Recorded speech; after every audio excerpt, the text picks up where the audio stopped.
La iglesia, que es madre y que es maestra, nos presenta dos apóstoles, uno llamado Pedro y el otro Pablo. ¿Cuáles? Pedro y Pablo. Y como dirían, que viva el Huila hoy en San Pedro y San Pablo. Y de esta manera vamos a hablar de estos dos eminentes personas, dos colosos del conocimiento, pero sobre todo dos hombres llenos del amor de Dios. En la primera lectura se nos presenta que el rey Herodes decidió arrestar a algunos miembros de la iglesia, entre ellos a un hombre llamado Santiago, el cual lo hizo matar pasándolo por un cuchillo. Sin embargo, las personas se agradaban de este mal que Herodes estaba haciendo con este apóstol, acabando o pensando que a través de la muerte de Santiago iba a él a liquidar a la iglesia. Pero la iglesia sigue viva, sigue latente y sigue aún evangelizando hasta que el Señor quiera que su iglesia esté presente aquí en la tierra. De esta manera también Herodes quiere arrestar a un hombre llamado Pedro. ¿A quién va a arrestar? A Pedro. Pedro es conducido a la cárcel. Y ustedes saben que los que siguen al Señor, pues hay personas que tienen cierta particularidad y se quieren. Aquellos que siguen a Cristo, como aquellos que tampoco siguen a Cristo, también tienen sus propios seguidores y detractores que buscan acabar de una u otra manera la misión de la iglesia. Mientras Pedro estaba en la cárcel, mire lo que la iglesia ha convocado o lo que la iglesia hace cuando está pasando alguien alguna necesidad. Dice que la iglesia oraba insistentemente a Dios por él. ¿Qué hacía la iglesia? Oraba insistentemente. ¿Por quién? Por Pedro, que estaba ¿en dónde? En la cárcel. Nuestra iglesia, siempre que hay una dificultad, invita a la oración. La iglesia aclama a través de sus pastores, a través de las personas que guían o gobiernan la iglesia, invitan a hacer oración. La iglesia no invita a la violencia. La iglesia no invita a acabar a las demás personas cuando se manifiesta una protesta o gritar arengas o decir palabras soez a las personas. No, la iglesia no hace eso. Lo que la iglesia hace es convocar a la oración. Los 1000 rosarios por la paz. Cuando hay manifestaciones de la iglesia en los que se llaman Provida, que defienden la vida, ellos se plantan allá en las clínicas que hacen los abortos y que hace la iglesia. Comienza a maldecirlos, comienza a maltratarlos. La iglesia en oración, con su camándula y con su arma más poderosa, ora por la vida. Cuando hay problemas de violencia, la iglesia no invita a los fieles para que se vayan en contra de las personas, sino que invita a la oración.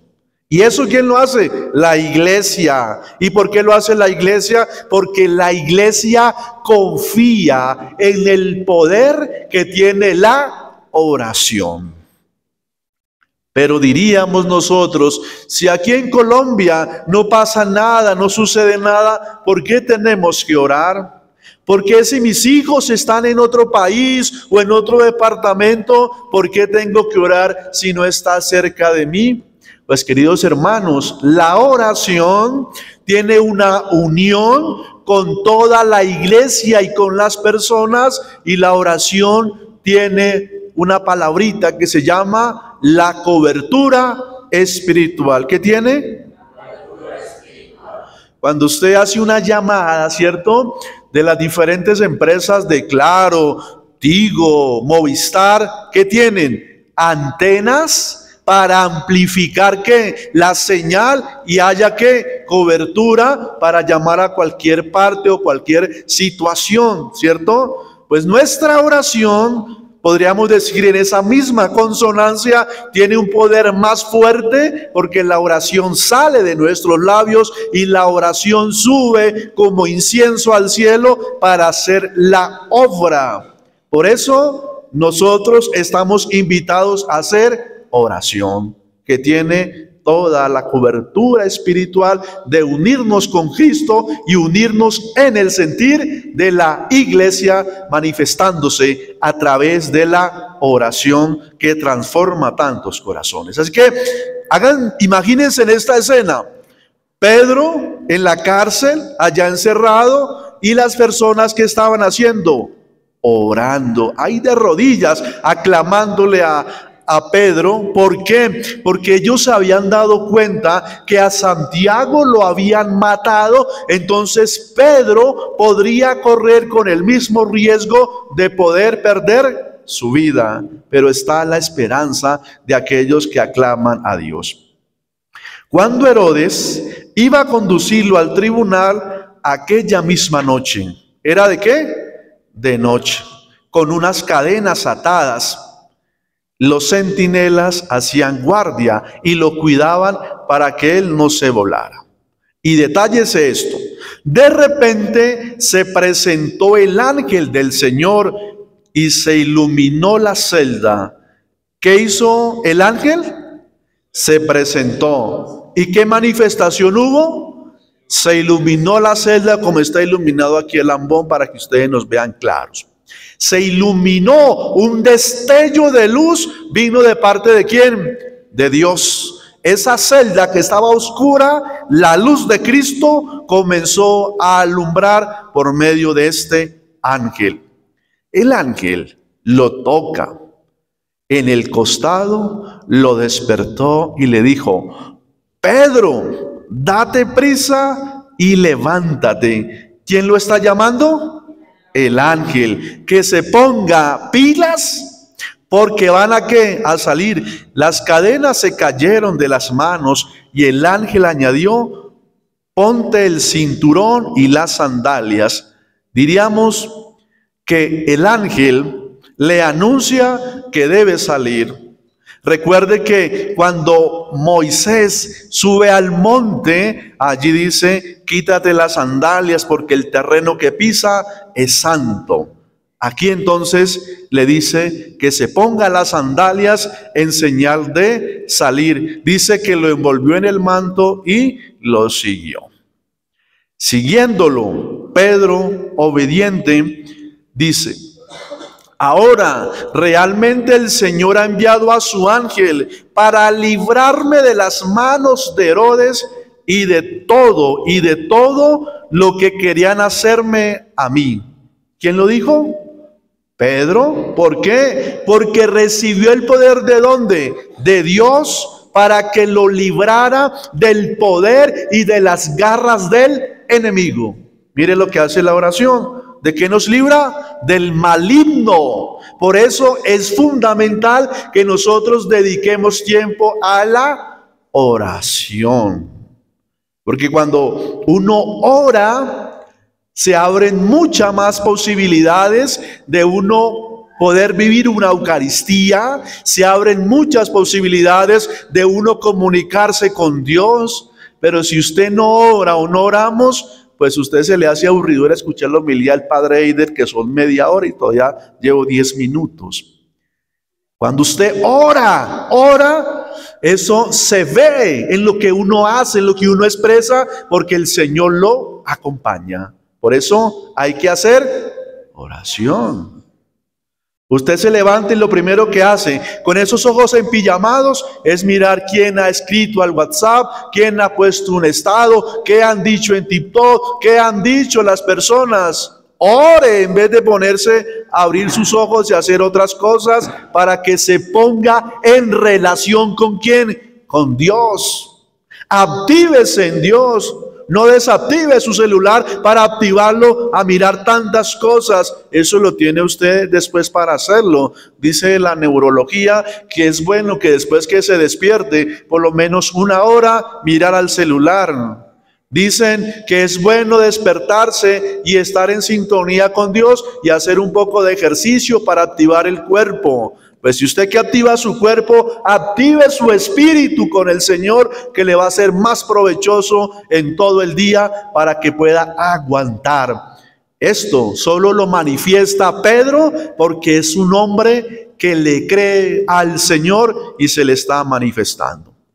Vamos a la segunda lectura. Hoy voy a explicar toda la lectura hasta la tercera y la cuarta. Dice que en la carta de San Pablo a Timoteo le dice, Pablo se está despidiendo y le dice, yo estoy a punto de irme de aquí y mi partida ya se acerca. Pero mire lo que dice Pablo. He combatido el noble combate. He acabado la carrera y me he conservado en la fe. ¿Qué dice Pablo? Ha combatido ¿qué? El buen combate. Todas las palizas, todas las cosas que le hicieron, las ha combatido bien. Ha salido bien librado, pero lo importante es que no ha perdido la fe y la ha conservado. Y es importante. Dice, por lo demás, que me está reservada la corona de justicia, la corona que no se marchita. Allá iré donde el Señor, que va a ser un justo juez conmigo, porque me he mantenido firme en lo que Dios me ha encomendado.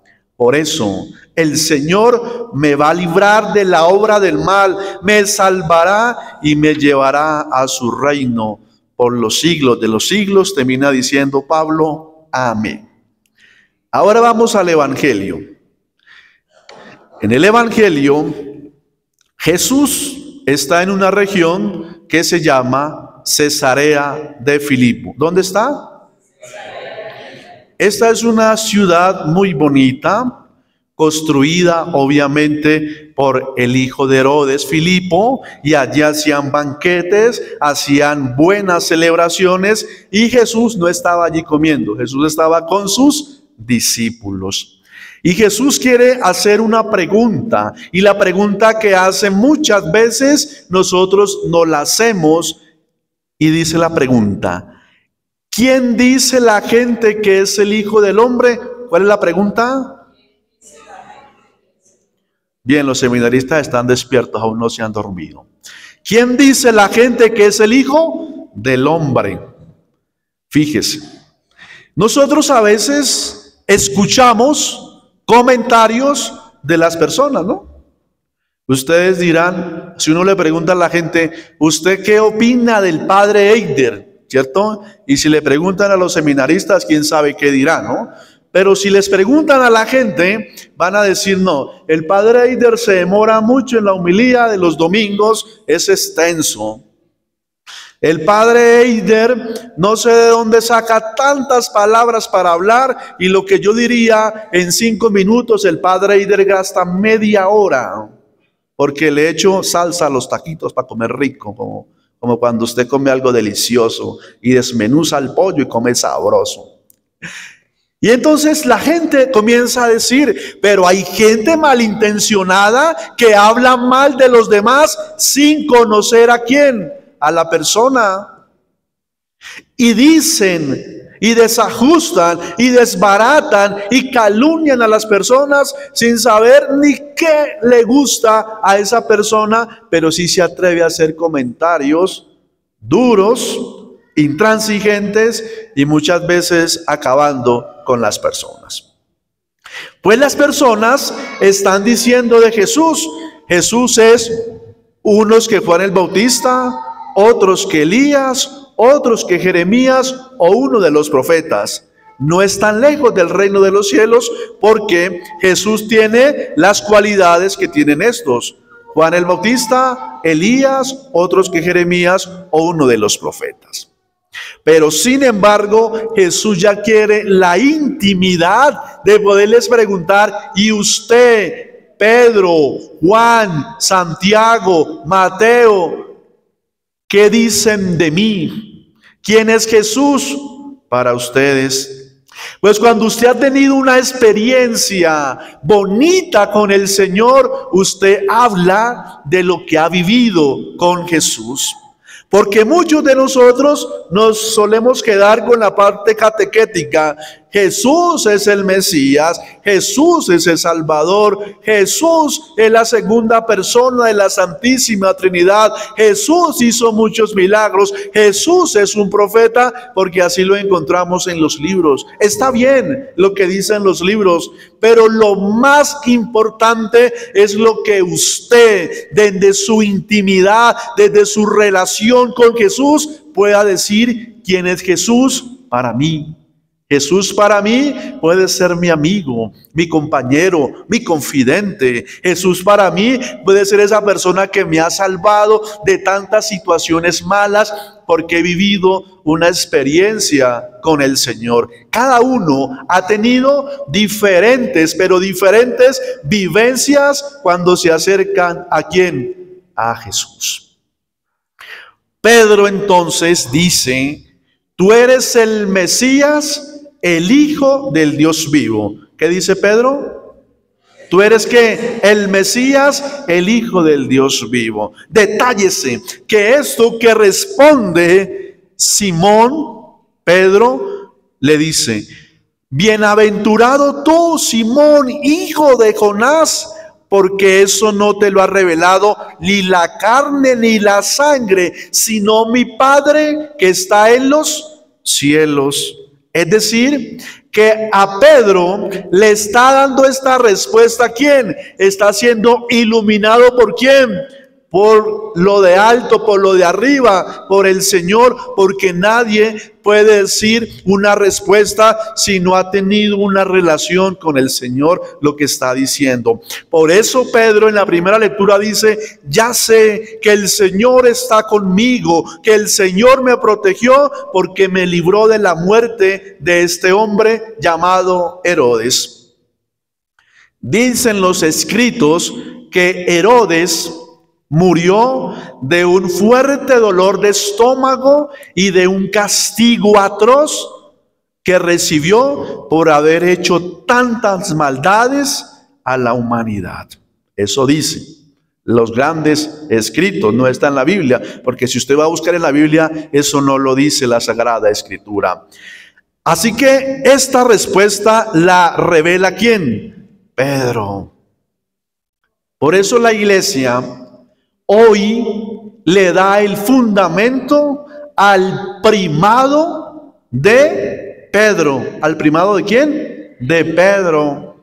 Hoy, como todos los días, nuestra oración tiene que ser constante. ¿Por quién? Por el Papa. ¿Por quién? Por el Papa. Hay que orar por el Papa, porque es el primado del Papa. ¿Y quién le dio el fundamento del primado? Pues el mismo Jesús. Fíjese que no está reemplazando a Jesús Pedro. Eso es una aberración decir eso. ¿Qué es Pedro? Pues Pedro es el primer papa y es el vicario de Cristo. Por eso, cuando se muere el Papa, entonces hay una sucesión apostólica. Es decir, que el Señor mismo elige a Pedro para que sea el obispo de Roma, que está por encima de todos los obispos del mundo. Por eso la iglesia se une. ¿A quién? Al primado de quién? De Pedro. Fíjese que esto es tan importante. ¿Por qué hay que hacer oración por el Papa? Porque el Papa, cuando proclama algún dogma o algo que dice en fe, el Papa no se equivoca, es infalible. ¿Es qué? Apréndase esta palabrita que es importante apenas para chicanear. Es infalible, es decir, que el Papa cuando habla en escátedra no tiene margen de error porque está asistido por el Espíritu Santo y está asistido por Dios. Por eso el Papa, cuando habla en escátedra, no se equivoca. Se llama esta palabra, es infalible, no se equivoca. Pero esto se llega gracias a que a la oración es importante. Además, cuando se construye el templo de Jerusalén, que lo construye el rey Salomón, lo va a construir ¿dónde? En el monte Moria. ¿Y qué es el monte Moria? Es allá donde Abraham iba a sacrificar a su hijo Isaac.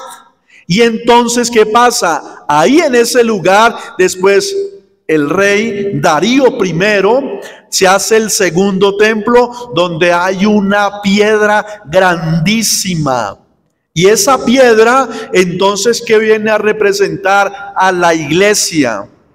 Por eso el Señor le dice: tú eres Pedro, y sobre esta piedra edificaré mi iglesia. La traducción original dice el Hades, es decir, que el Hades no puede contra la iglesia. El Hades es hablar de ¿qué? Del infierno. Entonces la iglesia es esa roca firme sobre la cual le está dando ¿a quién? A Pedro. Aquí se fundamenta la primacía y el primado del Papa. ¿Con quién? Con Pedro. Esto no se le olvide, que es lo importante, no de ir a bailar San Juan y San Pedro y que viva el Huila, no. Estamos celebrando es el primado del Papa. Más allá de estas cosas, sigamos con la historia, porque a veces las sacerdotes no nos cuentan historias, pero hay que contar lo que dicen los libros y los grandes escritores. Así entonces, ¿qué pasaba? En este lugar, entonces, donde se va a construir la iglesia, allí gobernaba Nerón. Y Nerón manda a matar, uy, qué palabra tan fuerte, manda a acabar ¿a quién? A Pedro. Y Pedro muere, ¿cómo muere Pedro? ¿Con la cabeza para dónde? Hacia abajo para que la sangre le baje, no mentiras. En perversidad del Nerón lo manda a acabar. Los que han ido, bueno, si no han ido, ya por Google o por la inteligencia artificial pueden mirar que Pedro tiene las manos así abiertas. Lorenzo Bardinini, en la plaza de San Pedro, hizo a este santo con las manos abiertas. ¿Cómo las hizo? Porque el Señor espera ¿a quién? A toda la iglesia para que se congregue en la unidad.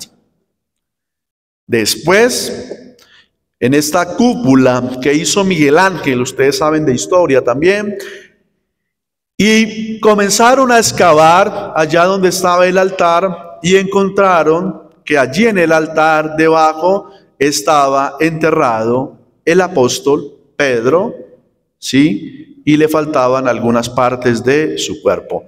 Eso es lo que dice la historia, no lo dice la Biblia, porque si usted va a decir, uy, ¿el padre dónde saca eso? No, eso es historia que a uno le enseña cuando ve teología y cuando está estudiando, y pues los que nos gusta el estudio y la historia, nos gusta ir también a esos detalles que nos enriquecen.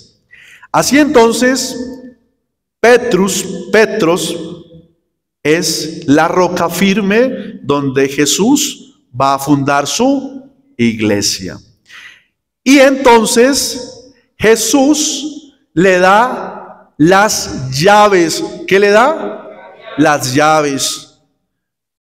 Santiago, ¿cierto? Que estuvo en Compostela y todas estas cosas, en Europa, en España, lo miramos ¿con qué? Con un caballo. ¿Tiene llaves? No. ¿Pedro tiene llaves? Sí. ¿Los otros apóstoles tienen llaves? ¿Judas tiene llaves? las del infierno.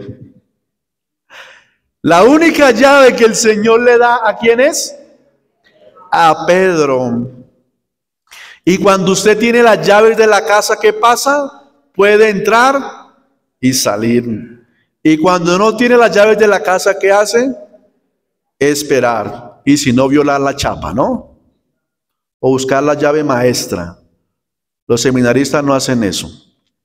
Entonces, esa llave que le da el Señor, se le da solamente ¿a quién? A Pedro. Tenga presente esto. A Pedro le da las llaves. En el pueblo de Israel, o en estos tiempos de Jesús, entonces, ¿qué pasaba? Se había acuñado un nombre que era, digámoslo así, para que podamos entender, de atar y desatar. ¿De qué?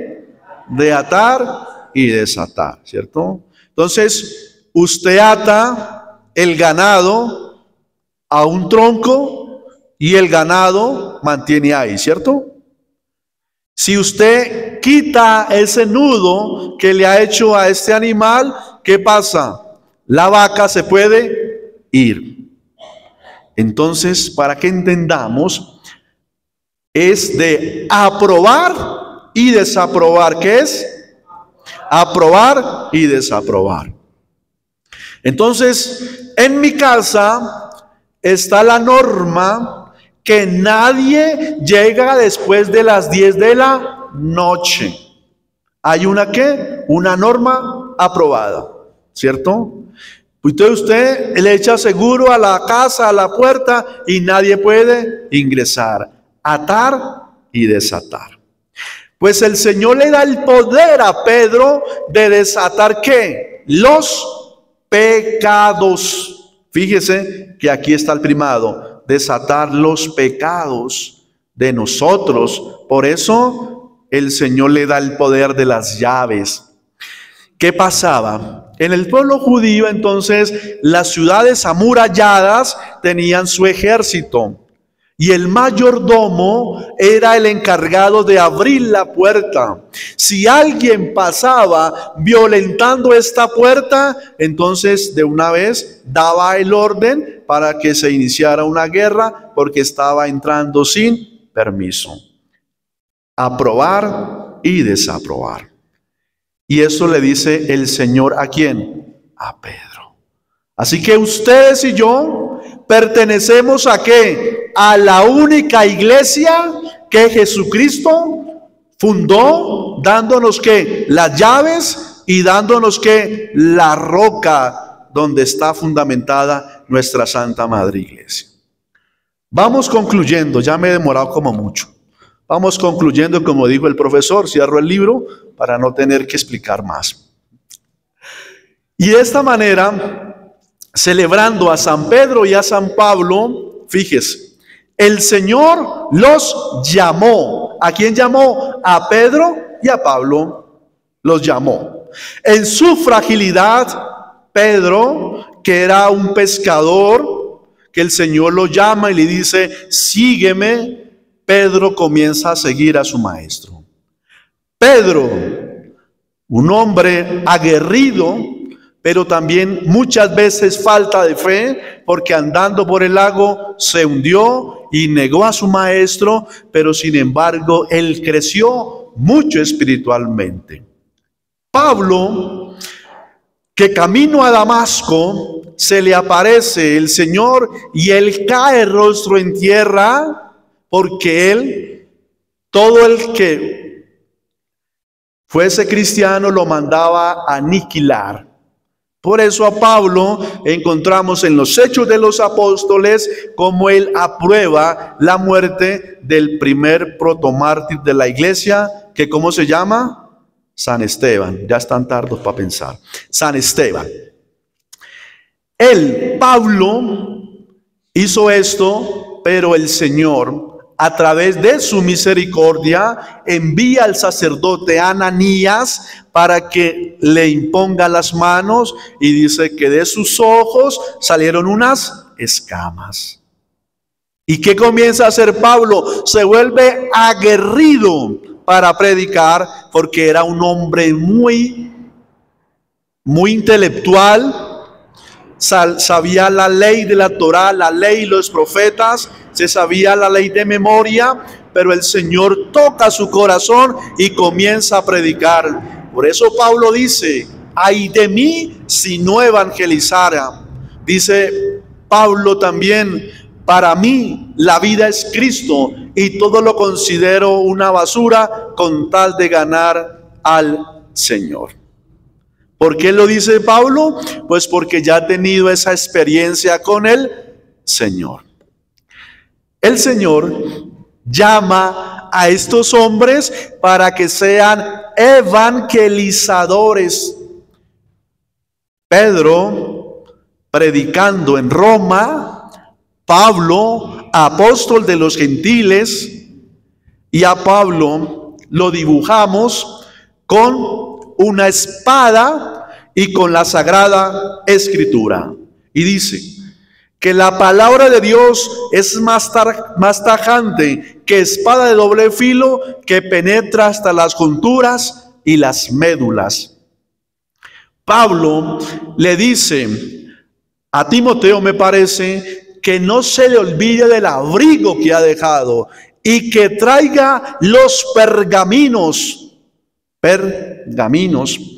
porque ellos, Pablo, habían descubierto que con las vacas que le quitaban el cuero y le echaban cal, la curtían, ahí podían escribir. Pablo, en su misión, él hace 3 viajes predicando la palabra del Señor. Ambos murieron mártires de la iglesia. ¿Por qué? Por dar a conocer el mensaje del Señor. Pidámosle la gracia al Señor, que así como Pedro confesó la fe, que así como estos hombres se convirtieron, nosotros, ¿cuándo nos vamos a convertir al Señor? Porque es muy bonito ver la vida de los santos, ver estas cosas, pero en su interior y en su vida, ¿cuándo nos vamos a convertir como lo hicieron estos 2 hombres, grandes columnas de nuestra Santa Iglesia? Que el Señor bendiga al Papa León XIV en su ministerio que lleva adelante, que bendiga también a todos los evangelizadores, a todos los obispos, a todos los ministros, para que demos a conocer la palabra del Señor, y que así como decimos que el Papa es el depósito de la fe, nosotros también seamos ese depósito de fe para poder salir de todas nuestras adversidades, como han salido tantas personas que le creen al Señor. Que así sea.